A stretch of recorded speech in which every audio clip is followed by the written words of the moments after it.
नमस्कार दोस्तों, और नीलम गॉसिप के इस विशेष और सबसे लंबे एपिसोड में आपका स्वागत है। मैं हूं आपकी दोस्त नीलम, और आज हम झनक की कहानी को एक ऐसे मोड़ पर ले जा रहे हैं जहां से किसी की भी वापसी मुमकिन नहीं होगी। ये सिर्फ एक रात की कहानी नहीं है, ये ऋषि, झनक और अदिति के उलझे हुए तकदीर की कहानी है। जैसा कि हम सब जानते हैं, अदिति के दिल में झनक के लिए जलन की आग अब द्वेष में बदल चुकी है। ऋषि का झनक के प्रति बढ़ता स्नेह, उसकी छोटी बड़ी बातों की फिक्र और सबसे बढ़कर ऋषि के चेहरे पर झनक के लिए दिखने वाली वो सुकून की मुस्कान अदिति को किसी जहरीले सांप की तरह डस रही है। उसे ये कतई बर्दाश्त नहीं कि उसका हक, उसका ऋषि किसी और के करीब जाए। अदिति की असुरक्षा पागलपन के हद तक पहुंच चुकी थी। उसे लगा कि सिर्फ झनक को अपमानित करके घर से निकालना काफी नहीं होगा, अब उसे झनक को तोड़ना होगा। सबके सामने उसकी इज्जत की धज्जियां उड़ानी होंगी, ताकि ऋषि खुद उससे नफरत करने लगे। इसी शैतानी सोच ने जन्म दिया उस कुटिल चक्रव्यूह को, जिसका केंद्र बना घर का पुराना, अंधेरा और सालों से बंद पड़ा स्टोर रूम। अदिति ने अपने शैतानी प्लान को अंजाम देने के लिए बड़ी ही बारीकी से काम किया। उसने घर के एक लालची नौकर बंटी को चुना। बंटी को इसने सिर्फ पैसों का लालच नहीं दिया, बल्कि उसे ये कहकर डराया कि अगर झनक घर में रही तो उसकी नौकरी चली जाएगी, क्योंकि झनक ही उसकी शिकायतें घर वालों से करती है। ये द्वेष और लालच का घातक मेल था। प्लान के मुताबिक बंटी ने दादी माँ की बहुत ज़रूरी और पुरानी वसीयत का बहाना बनाया। उसने झनक से कहा कि दादी माँ को रात में ही वो संदूक चाहिए जिसमें कागजात हैं, और वो संदूक स्टोर रूम में छिपा कर रखी गई है। झनक अपनी मासूमियत और कर्तव्यपरायणता के चलते बिना किसी शक के उस अंधेरे कमरे की तरफ चल दी। उसके लिए ये घर के बड़ों का काम था, जो उसे ईमानदारी से पूरा करना था। वो नहीं जानती थी कि ये उसके खिलाफ बुना गया एक घातक जाल है। जैसे ही झनक ने स्टोर रूम के अंदर कदम रखा, कहानी का सबसे बड़ा मोड़ आ गया। ये वो पल था जब नियति ने अदिति की साजिश को पलटवार करने के लिए चुना। ऋषि का आना, नियति का दखल। ऋषि, जिसने रात के खाने के बाद झनक को कहीं नहीं देखा था, उसे कुछ अजीब महसूस हुआ। वो किसी काम से उसी तरफ आया और उसने दूर से झनक की हल्की परछाई को स्टोर रूम के दरवाजे की तरफ जाते देखा। ऋषि के मन में तुरंत ख्याल आया कि झनक इतनी रात को अंधेरे में क्या कर रही है, कहीं वो किसी मुश्किल में तो नहीं। उसके अचेतन मन में झनक के लिए जो फिक्र थी, उसने उसे एक पल भी सोचने का मौका नहीं दिया। वो झनक के पीछे तुरंत उस स्टोर रूम में चला गया। और बस यही वो निर्णायक क्षण था। जैसे ही ऋषि अंदर कदम रखता है, बाहर खड़ा बंटी अपने काम को अंजाम देता है। एक तीव्र धप की आवाज के साथ दरवाजा बाहर से कसकर बंद कर दिया जाता है और ताला लगा दिया जाता है। बाहर झाड़ियों की आड़ में छिपकर बैठी अदिति ने जब दरवाजा बंद होने की आवाज सुनी, तो उसके चेहरे पर शैतानी जीत की मुस्कान थी। लेकिन तभी बंटी हड़बड़ी में उसके पास आया और फुसफुसाया, मैडम गजब हो गया, झनक के साथ ऋषि बाबू भी अंदर चले गए थे। अदिति को लगा जैसे उसे 440 वोल्ट का झटका लगा हो। उसका शरीर जोर से कांपने लगा, उसकी सांसें अटक गईं। ये क्या कह रहा है तू? ऋषि ऋषि भी अंदर है? नहीं, मैंने तो सिर्फ झनक को बदनाम करने का सोचा था। मेरा प्लान कैसे फेल हो गया? अदिति तुरंत पूरी तरह से घबरा गई। उसकी आंखों के सामने अंधेरा छा गया। अब उसका प्लान झनक की बदनामी का नहीं, बल्कि ऋषि के गुस्से और अपने रिश्ते के टूटने का बन चुका था। उसका शैतानी जाल उसी के लिए एक कब्र बन गया था।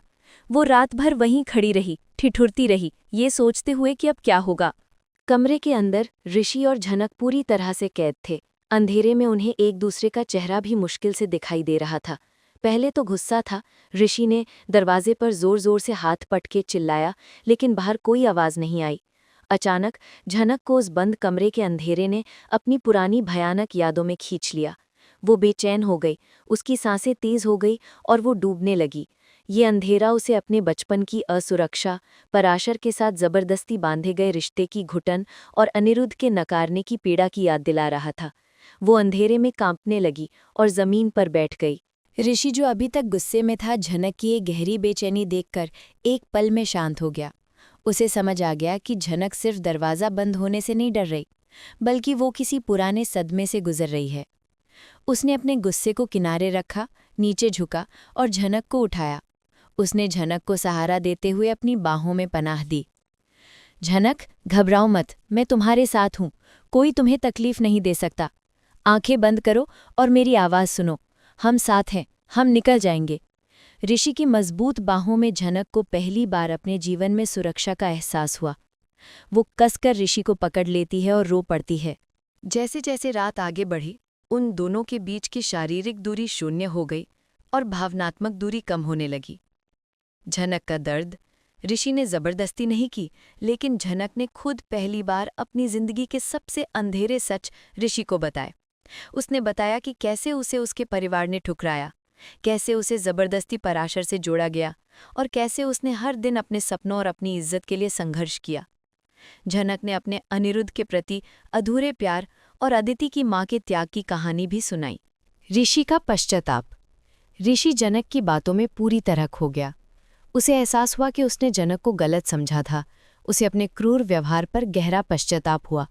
उसने पहली बार जनक के लिए नफरत की सारी गंदगी अपने दिल से धो डाली। उसने जनक के माथे पर हाथ फेरते हुए फुसफुसाया, तुमने अपनी जिंदगी में इतना कुछ सहा है जनक, तुम बहुत मजबूत हो। अब तुम्हें डरने की जरूरत नहीं है।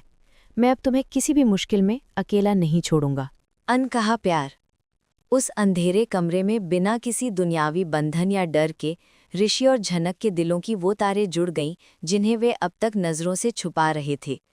ऋषि को साफ साफ महसूस हुआ कि झनक सिर्फ एक नौकरानी नहीं, बल्कि उसकी जीवन संगिनी है, उसकी हमसफ़र है। झनक को भी लगा कि ऋषि के रूप में उसे वो आसरा मिल गया है जिसकी उसे हमेशा तलाश थी। ये रात उनके रिश्ते की अटूट बुनियाद बन गई। सुबह हुई। घर के अंदर तूफान आने से पहले का सन्नाटा पसरा था। अदिति रात भर की घबराहट के बाद अब खुद को संभालने की कोशिश कर रही थी। परिवार का गुस्सा और अदिति का जहरीला ड्रामा। जैसे ही घरवालों की नज़र स्टोर रूम पर पड़ी और दरवाज़ा खोला गया तो पूरा घर हैरान रह गया। ऋषि और झनक को एक ही कमरे में देखकर महाबवाल शुरू हो गया। अदिति तुरंत अपना जहरीला ड्रामा शुरू करती है। वो जमीन पर गिरकर चिल्लाकर रोती है, झनक, तुमने मेरे ऋषि को फंसाया। तुम्हारी हिम्मत कैसे हुई? तुम एक गिरगिट हो। तुम जानती थी कि ये मेरा कमरा है। तुमने जानबूझकर ऋषि को अपने जाल में फंसाया है। परिवार के बड़े बुजुर्ग, खासकर ऋषि की दादी, जो पहले से ही झनक से नफरत करती थीं, तुरंत झनक को जलील करना शुरू कर देती हैं। इस लड़की को अभी इसी वक्त घर से बाहर निकालो। इसने हमारे खानदान की इज्जत पर धब्बा लगा दिया है। इसे यहाँ एक पल भी नहीं रहना चाहिए। लेकिन दोस्तों, यहाँ आता है वो सबसे बड़ा ट्विस्ट जिसके लिए हमने इतनी लंबी इंतजार की। ऋषि चुप नहीं बैठा। रात भर झनक के साथ रहने ने उसे सत्य की शक्ति दी थी। वो झनक के सामने खड़ा हो गया, एक ढाल की तरह। ऋषि जोर से, बस एक भी शब्द नहीं, कोई झनक पर उंगली नहीं उठाएगा। ये सब झनक की गलती नहीं है। मैं अपनी मर्जी से उस कमरे में गया था और मैंने अपनी मर्जी से उसके साथ रात गुजारी है। हम दोनों के बीच कुछ भी गलत नहीं हुआ है, लेकिन अगर कोई इस पर सवाल उठाएगा तो मैं उसे जवाब दूंगा, और वो जवाब किसी को पसंद नहीं आएगा। ऋषि का ये अभूतपूर्व स्टैंड देखकर परिवार और अदिति को जबरदस्त झटका लगा। ऋषि ने आगे कहा। ऋषि का ये समर्थन अदिति के लिए विनाशकारी था। उसका चेहरा सफ़ेद पड़ गया। ऋषि का जासूसी दिमाग अब शांत नहीं बैठ सकता था। उसे साफ पता था कि दरवाज़ा खुद बंद नहीं हुआ था। उसने झनक से बात की और उसे पता चला कि बंटी नामक नौकर ने ही उसे संदूक का बहाना बनाकर भेजा था। ऋषि ने बंटी को ढूंढ निकाला। डर के मारे बंटी ने तुरंत सच्चाई उगल दी। उसने बताया कि अदिति मैडम ने उसे पैसे दिए थे और झनक को बंद करने के लिए कहा था। बस जैसे ही ऋषि को सच पता चला, उसका सारा गुस्सा ज्वालामुखी की तरह अदिति पर फूट पड़ा। वो सबके सामने चिल्लाया, अदिति, तुम्हारी हिम्मत कैसे हुई झनक को बदनाम करने की? सिर्फ अपनी जलन की वजह से तुमने एक मासूम लड़की की इज्जत पर उंगली उठाई। तुमने मुझे और इस पूरे परिवार को धोखा दिया। तुमने अपने स्वार्थ के लिए मेरे विश्वास को तोड़ा। मुझे अफसोस होता है कि मैं तुम्हें अपना दोस्त मानता था। अदिति जमीन पर गिरकर रोने लगी। झूठ बोलने की कोशिश की, लेकिन उसके पास कोई जवाब नहीं था। परिवार के सामने उसका पर्दाफाश हो चुका था। ऋषि ने बिना किसी हिचकिचाहट के अदिति से अपना रिश्ता तोड़ दिया। उसने सबके सामने ऐलान किया कि वो अब अदिति से कोई रिश्ता नहीं रखेगा, क्योंकि उसने विश्वासघात किया है। इस महा ट्विस्ट ने झनक की कहानी में एक अविस्मरणीय अध्याय जोड़ दिया है। रिश्तों में दरार। ऋषि और अदिति का रिश्ता पूरी तरह से टूट चुका है। झनक का उदय। ये घटना झनक को असाधारण रूप से मजबूत बनाएगी। वो अब चुप नहीं बैठेगी। वो अपने सपनों के लिए लड़ेगी और अदिति का सामना करेगी। झूठी प्रेगनेंसी का राज। अब अदिति की झूठी प्रेगनेंसी का राज खुलने की बारी है। जब ऋषि को पता चलेगा कि अदिति ने उससे झूठ बोलकर शादी का दबाव बनाया था, तो वो उसे कभी माफ नहीं करेगा। बंद कमरे की इस रात ने ऋषि के दिल से नफरत की सारी गंदगी धो दी है। ये रात उनके अनकहे प्यार की शुरुआत है। आपको क्या लगता है, क्या ऋषि अब झनक के साथ अपने भविष्य की शुरुआत करेगा, या अदिति अपने टूटे रिश्ते को वापस पाने के लिए कोई भयानक प्रतिशोध लेगी? अपनी राय हमें कमेंट सेक्शन में ज़रूर बताइए। अर्शी एक तरफ सीरियल ऐसा मोड आया है जो हमारी झनक यानी मोन के बीते हुए यादें देखने को हमें मिलेगा आगे की प्रोमो में। दोस्तों, नफरत की आग में जलता एक किरदार कैसे झनक को बर्बाद की थी, चलो वो देखते हैं। दोस्तों, सच्चाई छुप नहीं सकती बनावट के वसूलों से, खुशबू आ नहीं सकती कागज के फूलों से। ये दोनों कहावतें शो की अर्शी मोहतरमा पर इतनी सटीक बैठती हैं कि मानो ये उन्हीं के लिए बनी हो। अर्शी का किरदार जिसने रूप भले ही बदल लिया हो, लेकिन उसका मूल स्वभाव, उसका जड़त्व आज भी झनक यानी हमारी पुरानी हिबा नवाब से नफरत करने पर ही टिका है। ये नफरत बेइंतहा है, बेशुमार है, जिसने सारी हदें पार कर दी हैं। कुछ लिमिटेड रहता है दोस्तों, पर क्या करें, हमारी अर्शी तो कुछ और ही कर बैठी है। अर्शी को ये बात अच्छी तरह पता चल चुकी है कि वो झनक से नफरत करना नहीं छोड़ सकती, और यही वजह है कि अब उसने इस नफरत को एक नई साजिश का रूप दे दिया है। एक ऐसी साजिश जिसके परिणाम भयानक होने वाले हैं। वो लगातार ऐसे कर्मकांड कर रही है जिसके लिए उसे बाद में पछताने के अलावा कोई चारा नहीं मिलेगा। लेकिन तब तक देर हो चुकी होगी, क्योंकि जैसा कि कहावत है, अब पछताने से क्या फायदा जब चिड़िया चुग गई खेत। क्या अर्शी ने ही की झनक की मौत? आपने एक बहुत बड़ा और चौंकाने वाला सवाल उठाया है कि अर्शी ने ही झनक को मारा। ये सुनकर दर्शक चौंक सकते हैं कि अगर झनक की मौत एक एक्सीडेंट या नेचुरल तरीके से हुई, तो इसमें अर्शी का क्या हाथ? देखिए, यही वो गहराई है जिसे समझने की ज़रूरत है। हम सीधे तौर पर खून करने की बात नहीं कर रहे, लेकिन साजिश और षड्यंत्र का एक जाल बुना गया। मेरा मानना है कि झनक की मौत किसी न किसी रूप में अर्शी के कर्मों का ही नतीजा है। ये हो सकता है कि अर्शी ने पराशर के साथ मिलकर या अकेले ही झनक की जिंदगी में इतनी मुश्किलें, तनाव और भावनात्मक दबाव पैदा कर दिया था कि वो खुद को संभाल नहीं पाई। याद कीजिए, अनिरुद्ध के मन में शक का बीज बोने वाली कौन थी? ये अर्शी ही थी, जिसने झनक और पराशर के रिश्ते को लेकर अनिरुद्ध के दिमाग में जहर भरा। भले ही पराशर इस कहानी में अब नहीं है, लेकिन मुझे लगता है कि झनक की जिंदगी से अनिरुद्ध को दूर करने और उसे पराशर की पत्नी साबित करने के पीछे अर्शी की ही गोटबाजी थी। एक तरह से अर्शी ने झनक को भावनात्मक रूप से मार दिया था, और ये मानसिक प्रताड़ना ही अंततः उसकी शारीरिक मृत्यु का कारण बनी हो सकती है।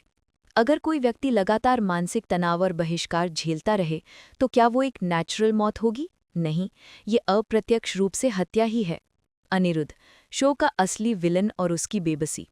अब बात करते हैं शो के दूसरे अहम और सबसे विवादास्पद किरदार अनिरुद्ध की। मेरा ये सिद्धांत हमेशा से रहा है कि अनिरुद्ध ही इस शो का असली विलन है। वो एक बेशर्म, बेहया और निर्लज आदमी साबित हुआ है, जिसे किसी चीज़ की लज्जा नहीं है। वो हमेशा स्वार्थ से काम लेता आया है। उसने कभी झनक के लिए स्टैंड नहीं लिया, न उसके प्यार को स्वीकार किया और न ही उसके साथ इंसाफ किया। अब जब सच सामने आ चुका है कि झनक उसी की बेटी है, तो अनिरुद्ध का व्यवहार क्या है? वो अपनी ही बेटी को स्वीकार करने से कतरा रहा है। वो झनक की बेटी को, झनक की आखिरी निशानी को अपनाने में हिचकिचा रहा है। आप पूछ रहे हैं, क्या अनिरुद्ध ये सच स्वीकार करेगा? मेरा जवाब है, बहुत मुश्किल है।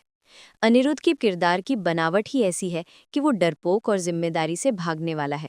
वो पहले भी झनक को स्वीकार करने की हिम्मत नहीं जुटा पाया था, तो अब उसकी बेटी को कैसे स्वीकार करेगा? उसे पता था कि झनक उसके बच्चे की मां बनने वाली है, फिर भी उसने झनक पर शक किया, उस पर आरोप लगाए और अपनी जिंदगी अर्शी के साथ बिता दी। मेरा मानना है कि अनिरुद्ध को ये हिम्मत मरने के बाद ही आएगी, क्योंकि जीते जी वो इंसाफ करने की ताकत नहीं रखता।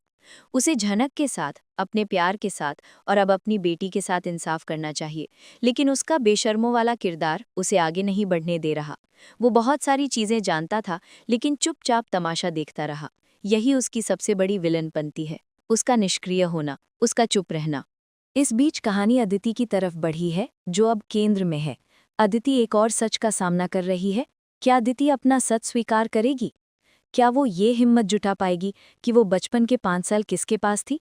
क्या वो स्वीकार कर पाएगी कि उसकी माँ अर्शी ने उसे नकार दिया था और उसके पिता अनिरुद्ध उसे पहचानने से इनकार कर रहे थे? अगर अदिति ये कड़वा सच स्वीकार नहीं कर पाती, तो फिर अर्शी का वो बड़ा सच कि उसने झनक को मारा, उसे कौन स्वीकार करेगा? अदिति का अपने सच को स्वीकार करना कहानी के लिए बहुत जरूरी है, क्योंकि ये उसे अर्शी और अनिरुद्ध के असली रूप को समझने में मदद करेगा। ये सारे गिले शिकवे और सच ही कहानी को एक नए अंजाम पर लेकर जाने वाले हैं, जिससे दर्शकों के रोंगटे खड़े हो जाएंगे। इस बीच कहानी अदिति की तरफ बढ़ी है, जो अब केंद्र में है। अदिति एक और सच का सामना कर रही है। क्या वो ये हिम्मत जुटा पाएगी कि वो बचपन के 5 साल किसके पास थी? क्या वो स्वीकार कर पाएगी कि उसकी माँ अर्शी ने उसे नकार दिया था और उसके पिता अनिरुद्ध उसे पहचानने से इनकार कर रहे थे? अगर अदिति ये कड़वा सच स्वीकार नहीं कर पाती, तो फिर अर्शी का वो बड़ा सच कि उसने झनक को मारा, उसे कौन स्वीकार करेगा? अदिति का अपने सच को स्वीकार करना कहानी के लिए बहुत ज़रूरी है, क्योंकि ये उसे अर्शी और अनिरुद्ध के असली रूप को समझने में मदद करेगा। ये सारे गिले शिकवे और सच ही कहानी को एक नए अंजाम पर लेकर जाने वाले हैं, जिससे दर्शकों के रोंगटे खड़े हो जाएंगे। आप लोग को क्या लगता है? हमें ज़रूर कमेंट बॉक्स में बताएं। मिलते हैं अगले एपिसोड में। बाय।